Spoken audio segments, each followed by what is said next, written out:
Hello, 7-footers. Welcome to another epic episode. Jenna, that was like hello. It was very much like welcome to Delilah's Den. That was a very like. I told you last week I was testing. You're working on some new material, new intros, new different things. So you know what works? You're doing Delilah's Den. I can do like the Quiet Storm. That's a whole different podcast. Yeah, it really is. Okay. Welcome to the Quiet Storm. Welcome to 7-footers world. Okay, let's jump right in here. Jenna Lemoncelli, Jarod Hector, doing it per usual. Here we are. It is March 21st. It sure is, and we have a lot to get into. We here. do. Okay, let's talk about now, guys. We have a little bit of a switch up here. We're going to do our What's Up segment as our first segment because, surprise, surprise, our B block will be our predictions for first, second, and third All-NBA teams. Woot, woot. Very, very exciting. So let's talk about what's up with the Philadelphia 76ers, okay? Big win last night. Big win on March 20th against the Celtics on Wednesday night, 118-115. Okay, we have a clutch performance from Embiid, who puts up 37 points, 22 rebounds, and 4 assists, okay? He was beasting. Super clutch performance by Jimmy Butler, who nailed a big-time shot at the end of the game. Yep. Okay, now he closed out the game with 15 points. Let's break this game down here because we have a lot to talk about. We do. On both ends of the spectrum because now Embiid's comments at the end of the game, let's jump right into that. I'm going to read this quote, okay? This is one of the best defensive players in the league, he says about himself. And third of all, I've been hearing that these guys can guard me better than anyone else. So I just had to come out and show that I'm the most unstoppable player in the league. And he had an iconic block on Kyrie Irving. Your boy. And he said, I know, it really hurt me. It really did hurt me. He has an iconic block on Kyrie. And he says about the block, quote unquote, that's why I'm the best defensive player in the league. Woo! Now, let me pause you right there, Jarod. What are your thoughts about that? I love the confidence. It's Joel Embiid. Tough talk from Embiid. He gives you the entertainment aspect of everything, but is he the best defensive player in the league? I mean, I don't know if he's the best defensive player. Is it too far-fetched? Or? No. I mean, he's on a short list. I mean, you're talking about Paul George. You're talking about him. You're talking about Giannis. You're talking about when he plays Anthony Davis. I mean, it's a short list, and Joel is definitely up there with those guys. And what you have to remember is that last play with the block on Kyrie. I mean, that was huge by Embiid. Huge. And the replay is insane. It was awesome. I mean, he wrecked my boy. I'll say it. He wrecked my boy. Because what they did was, and as you know in the NBA, what good teams do and what you do at the end of the game is you hunt for mismatches, right? Yeah. You want to get your best isolation guy onto your opponent's worst isolation defender, right? I mean, and typically that is a small, like Kyrie, who's shifty, quick, best handles in the league, on a big, like Joel Embiid, because the idea is he's too slow and can't hang with Kyrie on the perimeter. And actually, as you saw it, Kyrie got past him and got to the rim, but Embiid was like, you know what? He started to shade and said, let Kyrie get past me. I'm going to recover, get in front of him at the rim, and use my 7'2" frame to block his shot, which he did. It was an awesome play. It really was. It truly was. I love your input on that. And like you said, he's on a short list, but it is a competitive list. Oh, yeah. The seasons that these guys are having. So that will be up to debate. I mean, for we're not doing this people. later, but that all NBA, all defensive first team. Yikes. Oh, it's gonna be major trouble. Woo! I mean, it's so good. Oh, you know it. Now, let's move to the other end of the spectrum for the Celtics. Now, just because the Sixers pulled out the W, they had a stellar game, it doesn't mean that the C's didn't perform. Kyrie Irving has a huge game. My guy puts up 36 points, 9 rebounds, 4 assists. Sure does. Okay, now, let's talk about the end of the game. When things got a little bit physical, a little bit chippy, a little chippy here and there. We like it. We do love it. But now I need to talk to you. I have a serious question for you after I introduce this topic, and you're not ready for it because I did not tell Jarod about the question. Here we go. Okay, now, we're talking about the end of the game, second half. Now, Marcus Smart, Joel Embiid, they're tangling up. They're getting into it here and there. You can tell it's brewing. There is a war brewing between these two guys, okay? We know Marcus Smart's a little bit of a hothead. Joel Embiid loves to sell a good shove. And troll people, yep. Exactly. So, now I'm going to sum this up here. Marcus Smart shoves Joel Embiid after they get tangled up a little bit, and he was ejected with less than a minute into the third after getting teed up, right? Yep. Now, after the game, Joel Embiid calls it a cheap shot. In my opinion, it was from the back. It was a cheap shot. Right. Joel Embiid obviously sells it. Oh, he sold it huge. Oh, yeah. And then after the game, we have Brad Stevens who comes out and says that they needed Smart out there, right? Because he got ejected, remember, in the third. Smart's one of their best defenders, for sure. Exactly. He adds that he was a little disappointed in Smart, but then follows it up with this quote, which I thought was interesting, which will lead me to my question for you. Brad Stevens says in the postgame, "Don't get it wrong. We all love that Marcus is tough. That's the best of him. But this is just a reminder of how important he is. He knows how we all feel, and he knows that we all love him. That's just part of it. It's a long season." To me, that's Brad making excuses. Now, I'm going to ask you, and I'm saying excuses right now because we're at the end of March. We're heading to April. This is the time that counts. My question to you is, going into the playoffs, could Marcus Smart's hot head be trouble for the C's? Now, I'm going to compare it and take it back to, which most people might hurt me for, but I'm going to take it back to when Draymond Green, his hothead, got the Warriors in trouble in the finals. What was it, 2016? Yep. Kicks LeBron in the groin. Right. Gets suspended, yep. Exactly. I see where you're going. Thank you. So I appreciate you seeing my point. Now, my question to you is, could Marcus Smart's hot head land him in trouble for the C's playoff race? Because we know they're not picture perfect right now, and we don't need this issue. I mean, sure, look, here's the reality, right? Most teams have that one guy who, he's on the flies off the cuff. He's on the verge, heated, right? Yeah. But his walk of that tightrope is what gives the team that edge. Marcus Smart is that guy for the Celtics. Draymond Green is that guy for the Warriors, right? And Marcus he's prone to lose it every once in a while because he's such an emotional and fiery player.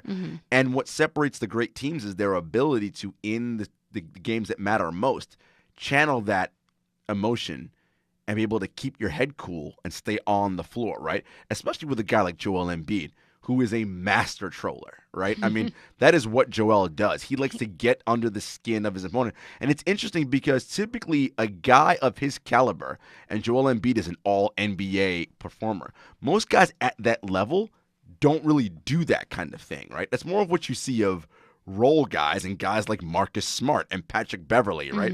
Those types of players.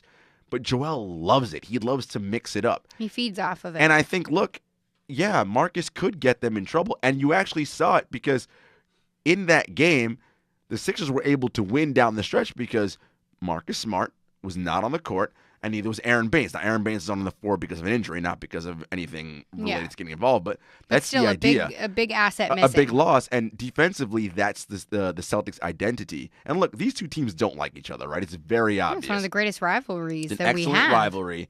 And I think now with the new construction of the 76ers, we're going to save this for later, but playoff matchups we'd love to see. But listen, I'm okay with another 76ers-Celtics matchup in the playoffs. Now, we have to see where they are seed-wise. I mean, right now, Philly is 3, and I believe Boston is 5, if I'm not mistaken. So Boston would get Indiana in the first round if seeds hold out. But Indiana might be slipping. So anything can happen. We'll see how that all plays out. Exactly. I love it. Now, let's move on here to the San Antonio Spurs. We haven't talked about them in a while. We have not.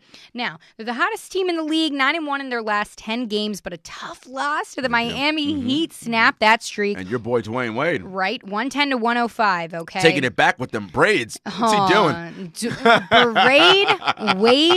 Braid Wade is winning. I'm telling you, I almost braided my hair the other day, but it took too long because it wasn't as short as his. But I'm telling you, I'm here for the braids. Braid Wade, he could do anything he wants in this last dance. But let's talk about these Spurs, okay? Like I said, 91 in their last 10 games, broke the streak with their Miami Heat beating them, which was a little bit shocking. And if I were Pop, which he probably did after this, he probably ripped them apart in the locker room. Right. Okay, the Spurs are currently the number 5 seed, number 7 in offensive rating, and their defensive rating is improving. They're number 20. But let's talk about the coaching here. Not even the individual players, okay? Is Pop the GOAT? And I'm asking you this in coaching because 21 consecutive years in the playoffs. Take that in. 21 consecutive years in the playoffs, That's a long beginning time. in 1998. Jenna, how old were you in 1998? 1998. Oh my God, honey, I was like 6. Jenna was 6 years Your old girl in 98, was people. 6. Okay, your girl was 6. Jenna, do you know where I was in 1998? Where were you, dear? I was a sophomore in college in 1998. Oh my God. Just to give you guys a little perspective. A little perspective on... Don't worry. I know what you're all thinking. When I met Jarod, I accused him of having Benjamin Button disease too. I know. It gets a little rough Black in don't these crack, streets. baby. Hey, you know what's up.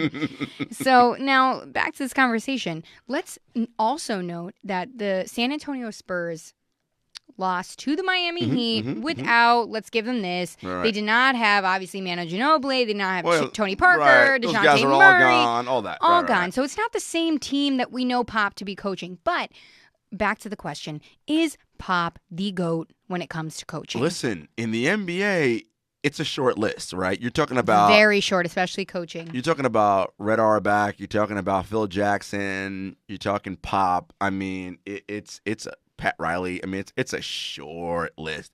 But Pop's sustained greatness, I think, elevates him above those guys. Now, he has less championships than Jackson. He has less championships than Auerbach. But 21 consecutive years of seasons. making the playoffs. That is insane. That's like literally insane. And what's great about Pop is you'll ask him, Pop, what is the key to your success? And the first thing he'll tell you is we drafted Tim Duncan in 1999. I mean, Tim Duncan, who has dreads now. I don't know what Tim God, I love it. That's all I needed the other day. I think it was a Wednesday I saw the dreads. I was like, Timmy, what that's are you doing, it's buddy? over. But Give no, me the weekend. listen, it's funny because the NBA is such a star-driven league, but great coaching brings you to that next level. Mm-hmm. And, Pop, Auerbach, Jackson. I mean, these guys are incredible. Not to mention Pat Riley. You respect Pop more because you see the relationship that he has with players like LeBron James, Dwayne Wade. Players around the league love Pop. They respect him. They love him. And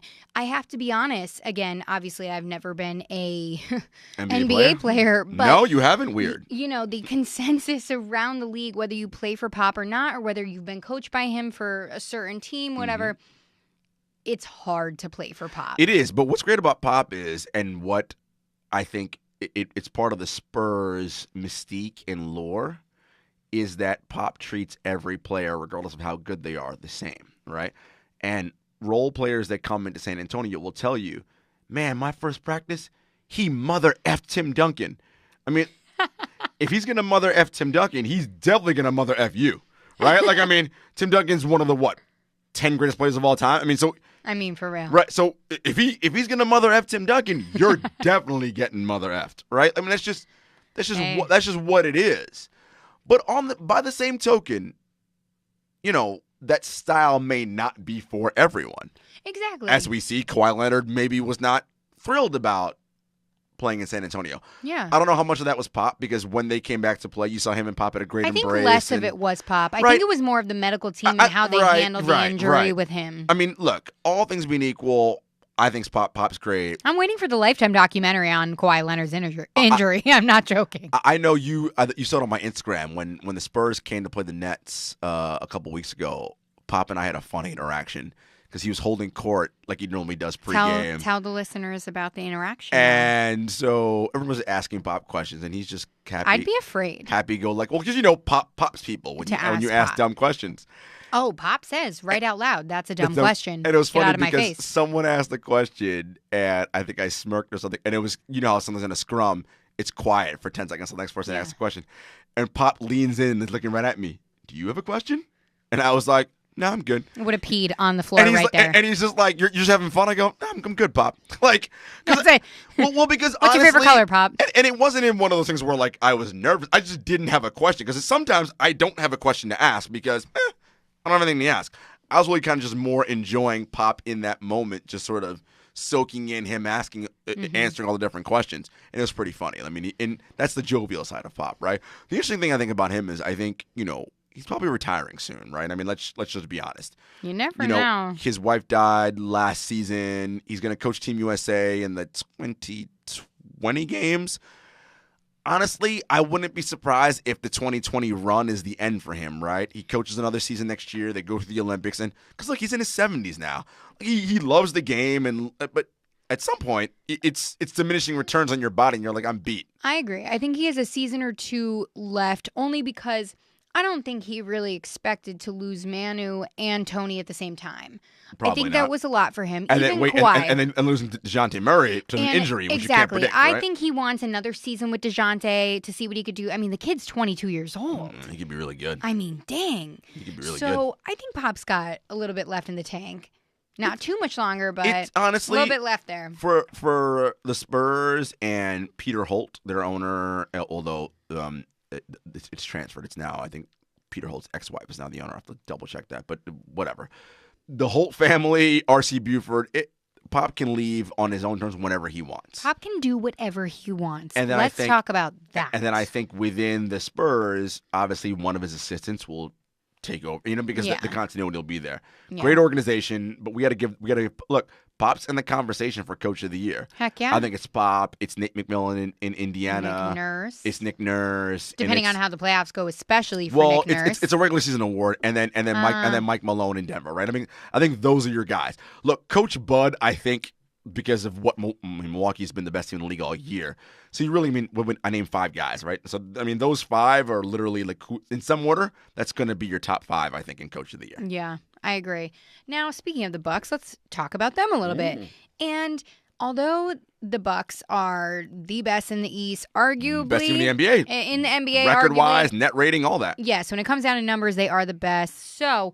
But could they be in trouble right before the playoffs? Are they getting bit by the injury bug? And why I ask you that is because let's talk about a few guys here on the sidelines. Malcolm Brogdon, a huge asset for that team, out 6 to 8 weeks with a minor tear of his plantar fascia in his right foot.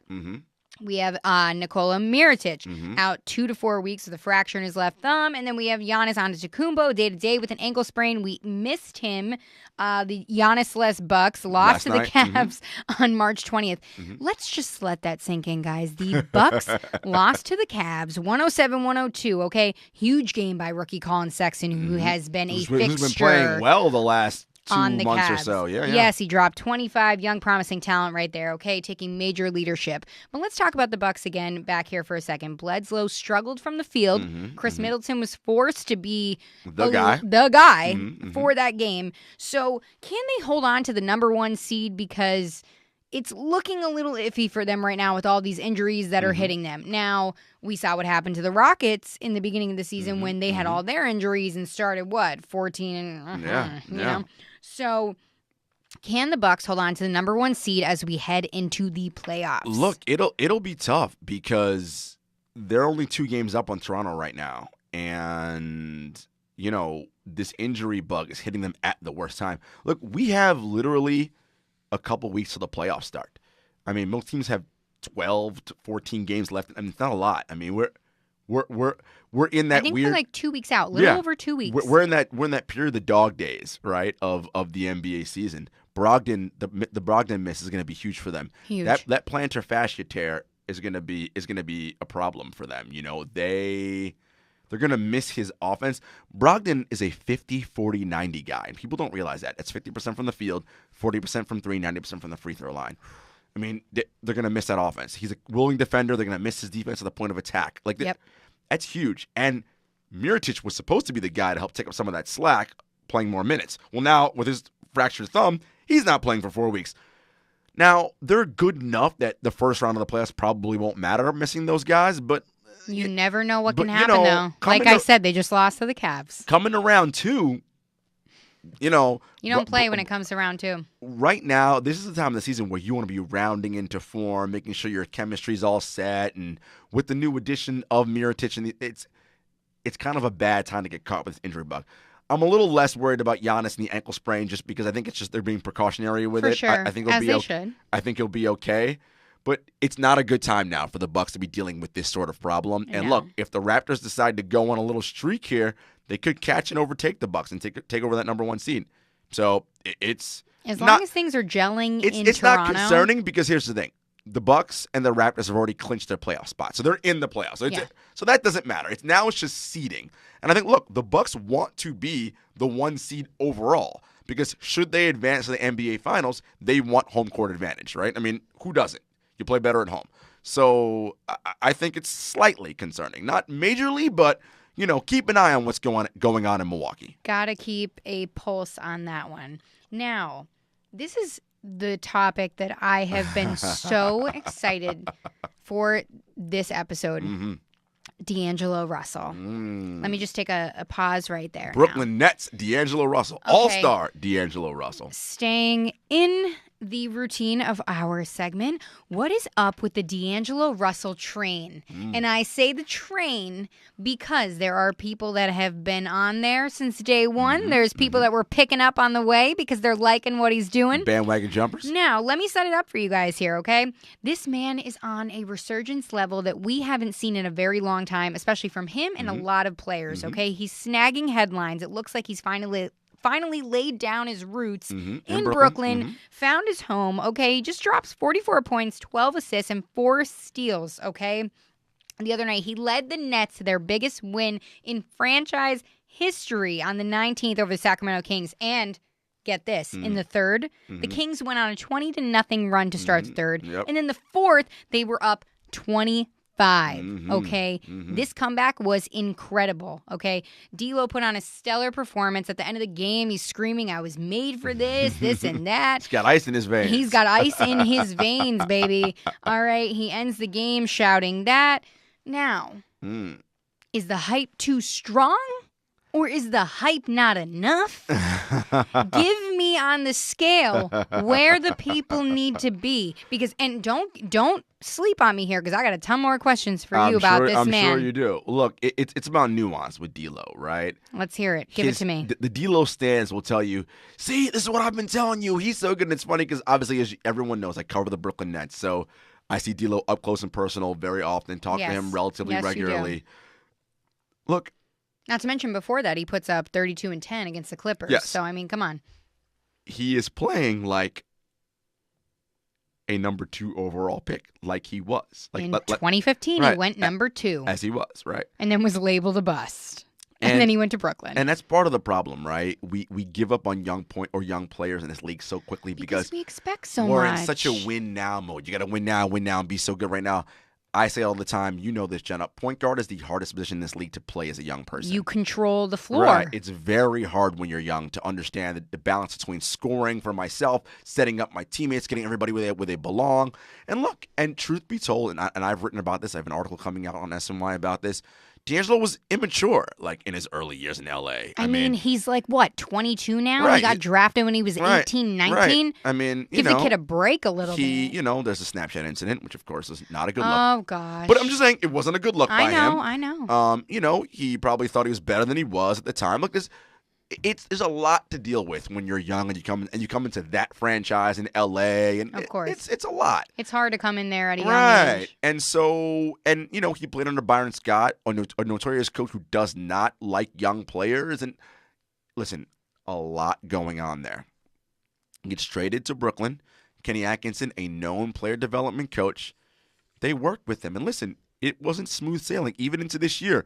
D'Lo was sitting in the fourth quarters a lot this year. No one expected where he had this. to, because Kenny didn't trust him down the stretch. But D'Lo, to his credit, he knew what he could do as a player, believed in himself, was a good soldier, was a good teammate, cheered on his teammates. The Karis LeVert injury forced him to be played out of necessity. And guess what? He's making shots now. That's the biggest thing. What do we always say about the NBA? It's a make-or-miss league, right? And the plays that he was making against the Sacramento Kings were actually unbelievable. Huge. But again, this is a make-or-miss league. And we can get into a complex breakdown of what that means. But to make it simple, at the end of the day, it comes down to making shots and missing shots. That is what this league is about, right? And the best guys make, right? And so right now, D'Angelo is making shots. And when he's doing that, it is helping the rest of that Nets team. He is he's not a plus athlete, right? Like he's not an above the rim guy, doesn't get fouled a lot. He's not that kind of player. But he is excellent on the pick and roll, excellent off screen. His slow down dribble, his hesitation, it's that slow beat. And again, the average fan doesn't see that because they don't watch the game in that way. But if you really zero in on these things, it's a next level skill. His passing, he's really, really good in coming into his own. And look, if the Nets are going to make this playoff run, and right now they're in the 6th seed, and listen, they're scheduled on the stretch. It's brutal. I mean, this road trip they were on, yikes. I mean, woo. Rough, rough. I mean, look, they have the 3rd toughest schedule in the entire NBA down the stretch. But that win against Sacramento was huge. They've got Philly coming up. Look, the Nets, if they're going to hold on and make it into the playoffs, which I think they will, D'Lo's going to have to be that guy that leads them. With the advanced stats that D'Lo has been putting up, can he lead the Nets to the playoffs? Yeah, I think he can. With the tough schedule that they have coming up. Look, I think he's going to have to continue to play at this high level, and I think Kenny Atkinson, the Nets head coach, realizes, and the other players are going to have to fit in around that, whereas D'Lo's going to have to be, on many nights, high usage, right? He's going to have to get 15 to 18 shots a night. He's going to have to also get that playoff mentality going, which he hasn't had. And because he's never been in the playoffs, exactly, right? And it was funny, after the most recent home game, I asked him in the scrum, I said, D'Angelo, what's it like? Is there a difference in terms of playing games this late in the season that matter? Because he and everyone on that Nets team, aside from Jared Dudley and some of the veterans, have never been in the playoffs in their lives. And I said, well, what's this like for you? He goes, it's definitely different. He's like, we've never been in this situation. He's like, at this stage of the season, I'm looking ahead like it's about to be vacation in 2 weeks. Like, we're done. But we're not. So he senses the moment and realizes I have to step my game up and the rest of those guys. And so, look, I think the Nets they're a by-committee bunch, but D'Lo is stepping up and playing like an all-star, and he's going to have to be the guy to lead them right now, with the help of Spencer Dinwiddie, Karis LeVert, Jarrett Allen, the rest of those guys. But D'Lo's going to have to be the bellwether, right, that sort of sets the tone for them. He plays well, they'll make it to the playoffs. And speaking of setting the tone, I just have to give props to the Nets because, like we said, they were down 20 in the 3rd, 5 in the 4th. Yep. You have got to have some team chemistry to come back from that type of deficit. So props to them for that. My last question for you about the Nets. Now, I know this is a deeper conversation for another time, but this is something that really struck a note with me after seeing D'Lo's performance with this game.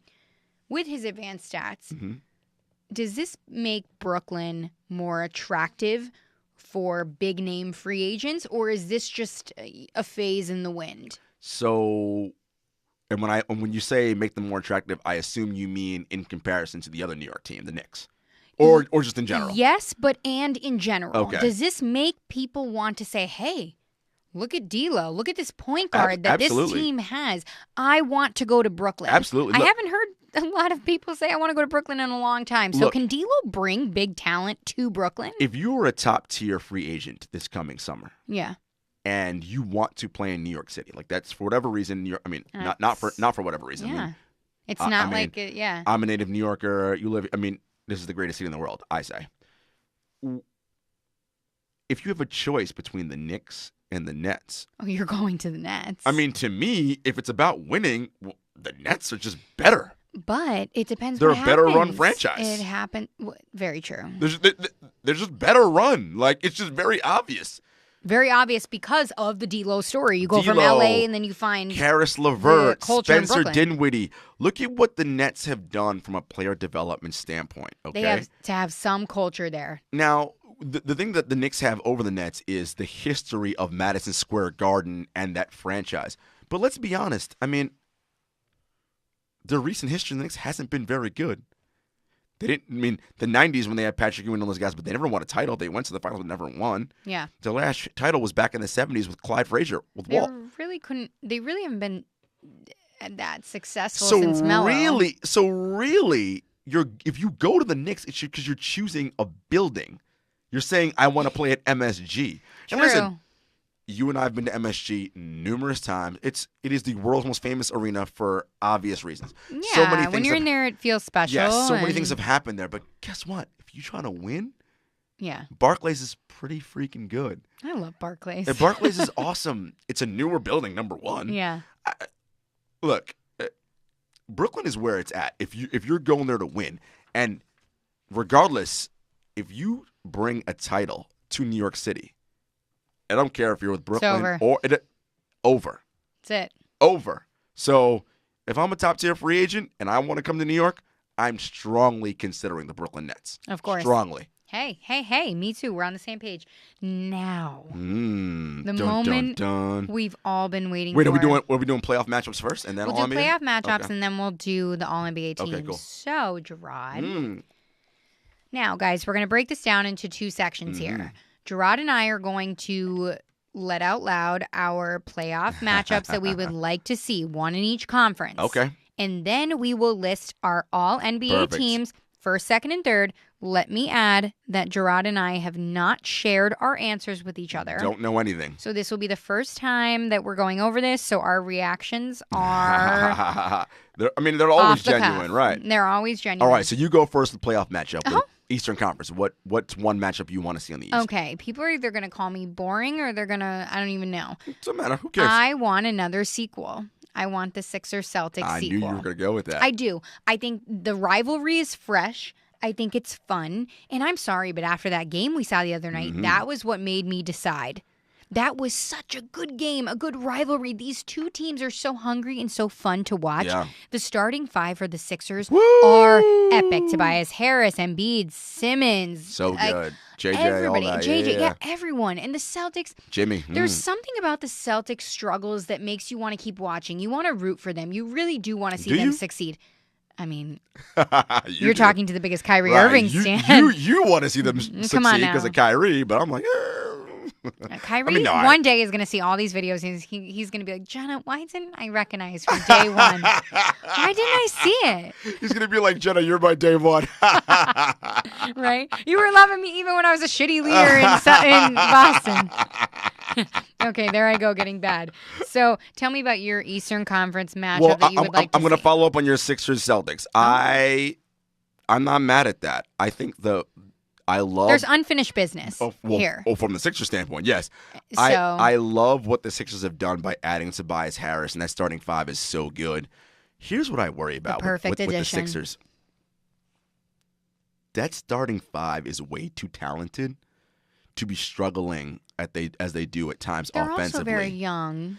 Some of them. Here's what I think, though. And let me tell you right now, I feel like if the Sixers don't get to at least the conference finals this year, Brett Brown's getting fired. And look, I am not someone out here calling for the firing of coach. That's not what I do. No, what I want to do. But it's the analysis. I just look. They're too good to be this rudimentary sometimes on offense. You've got to find a way. Because look, here's what Brad's going to do if they play again. Brad's going to design a scheme because, I like to kill Brad on here, but Brad's very good at saying, oh, no problem. Ben Simmons don't shoot. So we're going to design everything we do to make sure that Ben is stuck where he has to shoot. That's what they're going to do. Mm-hmm. They're going to body up Embiid like they do, although Embiid seems to realize that, as he said in his post-game press conferences, Horford and those guys playing physical, so he has to get as physical with them and do his thing. Look, they know Simmons doesn't shoot, so they're going to try to work the defense to make sure that Ben's the one with the ball late in the clock. And that's problematic for Philly. Mm-hmm. So whether it be having Ben set, whatever it is, sets off-ball screens, whatever, to make sure that he's cutting to the rim so that he's not a liability on offense. Yeah. Okay. So I love that for you. 76. I will not be mad at that. No. Here's what I want to see. I want to see 76ers Bucks. So what is your pick? 76ers Bucks. Oh, okay. I want to see that was I tussled with that. I tussled with Giannis, who was actually the most unstoppable player in the league. I mean, I have my own answer, but I mean that's going to be great. Of course. Who are you putting on Giannis defensively? Do you put Joel on him just because you're like, well, Giannis can only shoot, so physicality wise, who can body him up? Body him up, it's going to be Embiid. Do you put Ben Simmons on him? We saw that game last Sunday night where Simmons and Giannis were going back and forth. Giannis dunks on him, and Simmons says, he's up bleeping baby. Like, okay, cool. He got the dunk in the M1. Simmons comes back on him on the other end, dunks on on Giannis. It's going to be a game time decision. Physicality, who's I going to love body it. him up? I It's going to love be Embiid. I love Speed, it'll be Well, Simmons. Simmons is 6'10" and not small, and also thick. No, so I mean, no. I'd listen. But I mean, yeah. I think the top end of the Eastern Conference is going to be outstanding. Eastern Conference is fun. It's really fun. Very fun. It's really fun. All right, let's go to the Western Conference. Who you got? Again, I'm going to be called boring. I want a I sequel. know what you want. I want a sequel between the Rockets and the Warriors. I There know is it. unfinished business. Ever since I sat down with PJ Tucker, I am a Rockets stan. And you know it's no surprise that I am not a Warriors stan. I texted you last night when Harden was cooking. Oh, again, guys. He said cooking. I knew who it was. I knew the Rockets were going on some shit. But for real, I want to see a sequel on both ends of the conferences. I really do. There's unfinished business. We need to close this chapter. And I want the Rocket. I'm going to say it right now. I want the Rockets to win the West, and I want. What do you want? What do you want? Eastern Conference. What do you want? What do you want? Finals. What do you want your finals to be? I don't want to cheat on Kyrie. But you're going to. But I want the Sixers to. Rocket Sixers would be so good.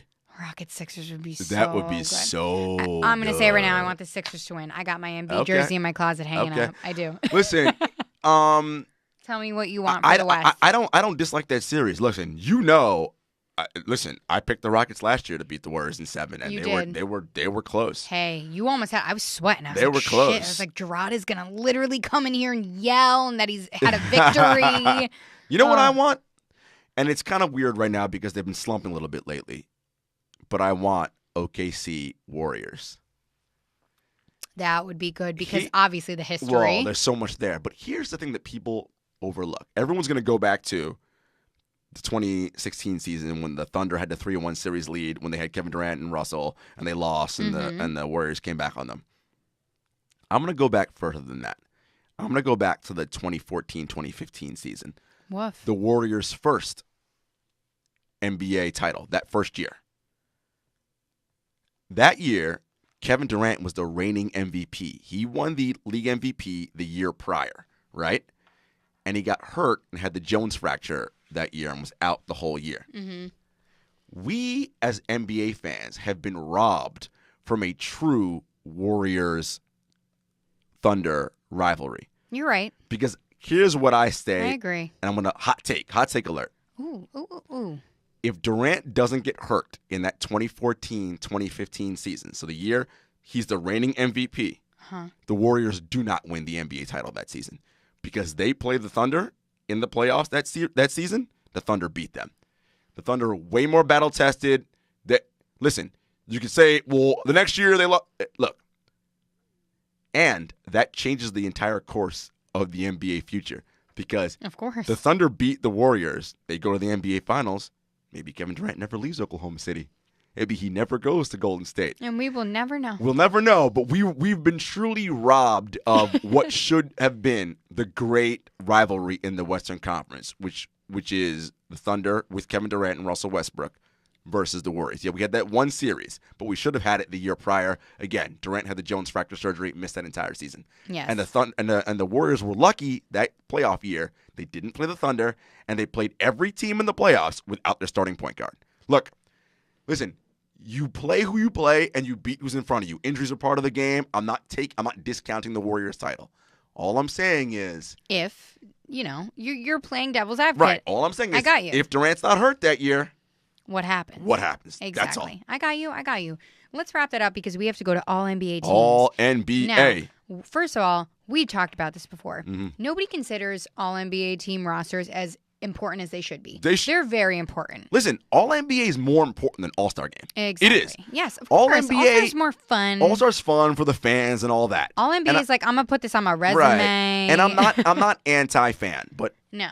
All NBA is because there's 3 teams. Who are the 15 best dudes in the league? And All NBA matters for contracts because if you make an All NBA team, that kicks the Supermax in for players, right? So, listen, All NBA is huge. By the way, you look back at the history of this league, look at guys like Kareem Abdul-Jabbar. These dudes have been All-NBA 15 times. That is insanity. I don't say it. You know I have to wrap my head around it. You know how good you got to be All-League 15 times in your career? That is insane. I mean, that is insanity. It's out of control, which we're not even going there at this point because my brain's going to pour out of my head. All right, first team. You go first. All right, No, just for the fans, just for the listeners so they know. All-NBA teams are like how a traditional team looks. 2 guards, 2 forwards, and a center. Okay. Jenna, your first team. Disclaimer, things can change. Yes, there's 3 weeks left in the season. We have a few weeks left, all right? Right, but for the most part, they're kind of set. Like Jarod said, we pick 3 teams, 1 center, 2 forwards, 2 guards. My first team is Stephen Curry, James Harden, Kevin Durant, Giannis Antetokounmpo, and Anthony Davis. Wow. Just give me the balloons now. Take a cute pic. Put the lights on. Jenna is feeling herself right now. I'm feeling myself like Beyonce in that freaking music video, all right? So you have Davis listed as a center. Okay, which he might be. I do. I have him listed as a center. That's fine. I do. So we agree with 4 out of 5 of the first team All-NBA. Weird. I mean, the most we've agreed all year. First of all, I mean, Giannis, Curry, and Harden are the easy. If you don't have Giannis, Curry, and Harden as 3 of your first, you got to go home. I don't know who you are. You obviously don't watch basketball. No, clearly not. Where it gets tough is the second forward spot and the center. I agree. That was the easiest for me, so I agree. Now, you know how I feel about Kevin Durant. So obviously, Kevin Durant is my first team All-NBA as he should be. You know, Kevin Durant's having one of those, again, underappreciated great Kevin Durant seasons. Ho-hum, 27, 7, and 6. Like, every year, I was like, whatever, and shooting over 50% from the field. Listen, it's one of those things where you take it for granted because you're like, he's like steady rain. It's like you live in Seattle and it's like, we know. 4 to 5 days a week, it's going to rain up here. He is steady rain. And there's nothing exciting about steady rain. You just know it's coming. At least you said it. I didn't have to. But listen, the point of basketball is to score points, right? He's pretty good at that. Right? So what is your team? So I have those 4 guys, but my center. What, you have Steph? I have Steph, Harden, KD, and Giannis. Who's your center? My center is Joel Embiid. I mean, that is my first team center. I mean, the numbers Embiid is putting up this year. I struggled here because it was between him and Jokic, but I was like, you know what? What he's doing, I gotta bump him ahead of Jokic. I'll give it to you. I struggled with Davis and Embiid for my first and second. Yeah, I did. So Embiid's my guy. Okay, second team. Second team. Russell Westbrook. Wow. Kyrie Irving. Okay. Paul George. Yep. Kawhi Leonard. Yep. Joel Embiid. Okay. No hate there. I got no hate. Thank you. So I have Dame. Ooh, good choice. Kyrie. Woof. PG-13. Ooh. Wait for it. LeBron James. Oh my God, wait a minute. You put LBJ before me? And Nikola Jokic. Dead. Dead. LeBron's going to kill me. LeBron will kill you. Look, because here's what I do. Kawhi, and obviously the issue there is who's your other forward, right? PG-13's got to be there. That's the easy one. Oh, yeah. That is the easiest one. Do you pick Kawhi or LeBron? And so Kawhi and Bron are playing the same amount of games, right? Kawhi's not playing back-to-backs, not because of injuries, just because load management or whatever. Of course. So at that level, I go, well, who's the better player in a vacuum? And you're right. I should have done that. And in a vacuum, it's LeBron. Now, I should have done that. Kawhi's playing on a better team, and you rewarded a better team with a better record. And look, That's what I did. LeBron's got to take some of the heat for the Lakers being crap, right? Part of that's him. Yes, he was injured, but yeah, it is what it is. So for sure. And then Jokic is my number 2 center because it was between him and Embiid for my first team. I got you. All right, third team. Third, you ready? Yep. Damian Lillard, Kemba Walker, LeBron James, Chris Middleton. Whoa! Good. Nikola Jokic. Wow. Okay. So my third team: Kemba Walker, Russell Westbrook, Blake Griffin. Oh, I almost took Blake. I almost did. Kawhi Leonard. Okay. And my third team center, Rudy Gobert. Almost took him too. And the thing about Rudy is, I'm surprised you didn't take Middleton. I like Middleton, but I can't put Middleton ahead of Blake Griffin. Like, as much as I like Chris A lot Middleton. of people are sleeping on Griffin, though. Griffin's. If you look at Griffin's numbers, this might be his best season. I think it is. I mean, I'm going to say it is. the problem is he's not in LA anymore. He's languishing in Detroit, and you're like, Well, because exactly. No one's looking at But Detroit. Like, Detroit's where's Andre Drummond? Detroit's in the playoffs, so I mean, right? right. So I Hey. mean, Rudy doesn't have outstanding numbers like offensively, but defensively he's still great. Right? He still might be Defensive Player of the Year. I mean, look, Defensive Player of the Year, you're looking at either Paul George, Giannis, Rudy, Embiid. I mean, good God. I mean, It's a race, man. it is a race. But that's my third team. Wow, we vibe. honestly we have a lot of the same guys and mix or Just match. like mix. Just Yeah. mix. The only person that you have that I didn't have was Middleton. and you didn't have Gobert. You had who was your third team center? I had Nikola Jokic. And who was your second team center? Joel Embiid. Joel Embiid. Okay. Yeah, My first was you had Davis. Davis. I don't have Davis on any of my All NBA teams I don't blame you, though, because he hasn't been. because he hasn't played in the whole trade. I don't know. When I thought of this, though, I thought of the stellar MVP Yeah. run he was having. And in the also, like beginning. in a vacuum, Davis is one of the 15 best players in the league. I mean, that's just obvious. The reason why I picked him for first was because, this is just my opinion, it's not his fault that he's not playing as Right. much. He got messed up in a bad situation. And part of it is, how much of it is, did he instruct Rich Paul to say, I want to trade? I mean, that's the thing we don't know and all that. Jenna, we have not quite a sponsor, but we have someone to shout out. Yeah, let's talk a little bit here about, you guys may have heard, Body Armor. Body Armor. Okay? The sports drink that is literally taking over the sports space. Better than Gatorade and Powerade? I think it's better than both. But I mean, if Gatorade and I've Powerade tried want it. to sponsor us, I mean, hey, well. I'm a Body Armor girl, okay? Let's talk about Body Armor for a second because they're really picking up speed here. I actually have tried a few of their products. I personally love the Mango Light. That's just me. I recently played with it a little bit, worked out with it, and it gives you the same effect, in my opinion, as a pre-workout, but natural. It's very good. It's hydrating. It's so good. And did you see the new commercial spot with Donovan Mitchell and Harden? Spider Mitchell, my boy.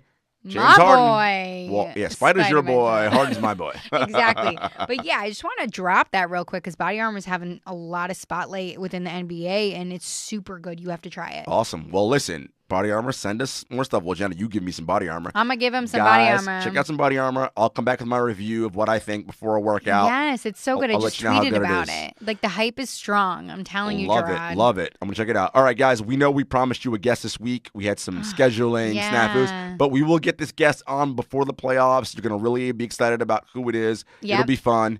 And Jenna, the playoffs are coming up in less than, 3 weeks? Less than 3 weeks. I think we're almost at the 2-week mark, right? Yeah, we're excited, man. So right now it's all excited. about seeding, right? We're looking at the dog days. Like these guys, you We're can right tell. in the middle. These guys are like, please, can we get to the freaking playoffs already? Like the season is I know. long. They're grinding. They're like, please, get us to the playoffs. April 13th, playoffs begin. We're excited. We pretty much know who the teams are going to be. Everyone's kind of working out their last minute seedings. By the way, that loss by OKC last night to Toronto has dropped them to 8th in the Whoa. Western Conference. That's But rough. it's all like a game and a half between 8th and 4th. Anything can happen crazy. in a day or two, It's crazy. right? We'll see you guys next week, though, 7-footers. Thanks for hanging with us. Later.